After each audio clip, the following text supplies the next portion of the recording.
Hey, welcome back to the channel. I'm Steve, your host, and in this episode of Sunday Side Build, we've got some more work done on our Italeri Leo 1A4 as far as the gun tube, the gun mantlet, and some of the suspension. Hope you guys enjoy the video, and as always, please like, share, and subscribe. All right, you guys have a great day. Thank you.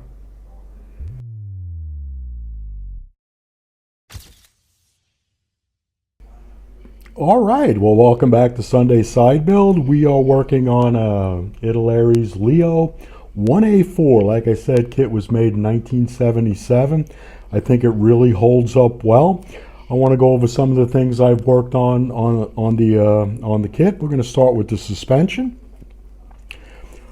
What I've done is really what I do now with tanks with side skirts is I like to get the lower running gear done and weathered. So I've got this pretty much where I want it. May hit it with another darker wash just to darken up. It seemed maybe a bit too light with the dirt and the wheel wells.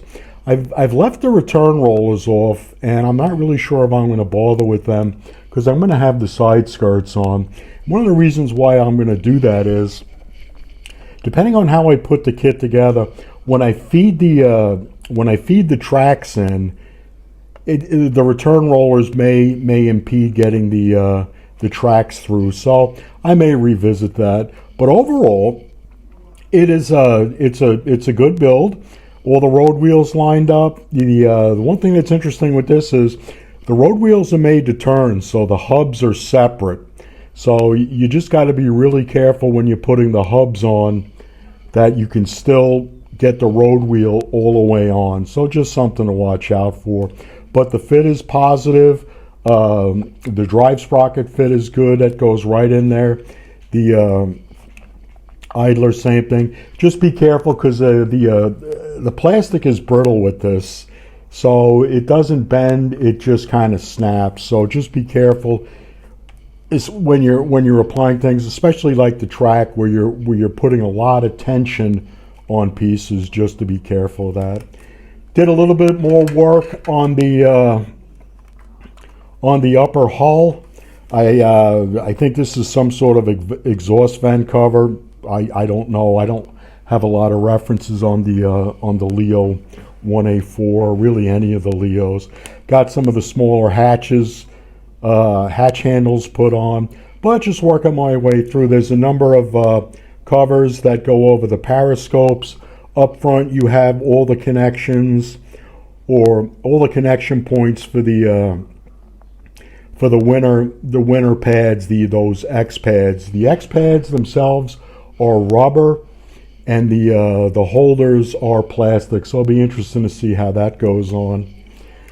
Probably the big news right now is I've got a lot of work here done on the turret, and before I lock the turret down, I've got this piece.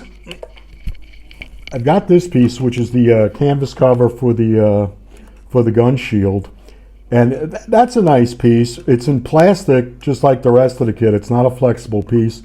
But what I noticed is when I looked online, where you can see I have this white bit, I'm going to put some putty in there because the canvas cover should come all the way down, and the kit leaves a pretty significant gap there. So I'm going to putty that up with some green stuff, and then what I'll do is I will do some shaping and sculpting, just really minor, to make it look like it's the rest of the canvas. The Leo 1A4, I guess in this variant, I don't know if it had laser ranging and these are just covered over, but on some of the early Leo 1A4s, these would open. This is where the periscopes, not so much the periscopes, the binocular, I can't, it's escaping me now. In the comments, if you could let me know.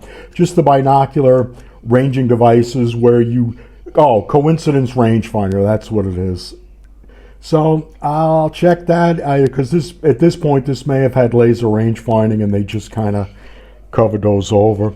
I've got the commander's independent sight. I want to do some research on this to see if this is a hunter-killer system, because that's a pretty neat feature for something, as early as this kit was in the 70s. I've got some lifting handles, or lifting eyes. I guess these are the German styles. They look like the horns from Shrek. So I've seen pictures with and without. I'm just going to leave them on. I've got them in there. The hatch covers went on. They were pretty. This was a 3 or 4 piece assembly here. You know, follow the instructions, you'll be fine. And just when you put these ring mounts on, just make sure that they're sitting level, because you really have to be careful that it's not raised up on the back or raised up on the front or side to side. So really just watch out that they are level with the turret. I've got the grenade launcher holders. One thing I really like, the Hobby Boss kit I'm doing for the Leo 2A4 was this was all one piece with the grenade launchers attached to it, but this is separate. So life's tough, but you just got to put these on.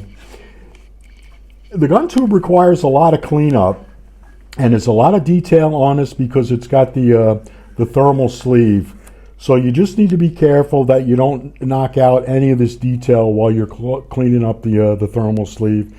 So I'm slowly working my way through it with kind of a medium grit sandpaper right now, but I'll come back and I will hit that with something a bit finer just to get the scratch marks out.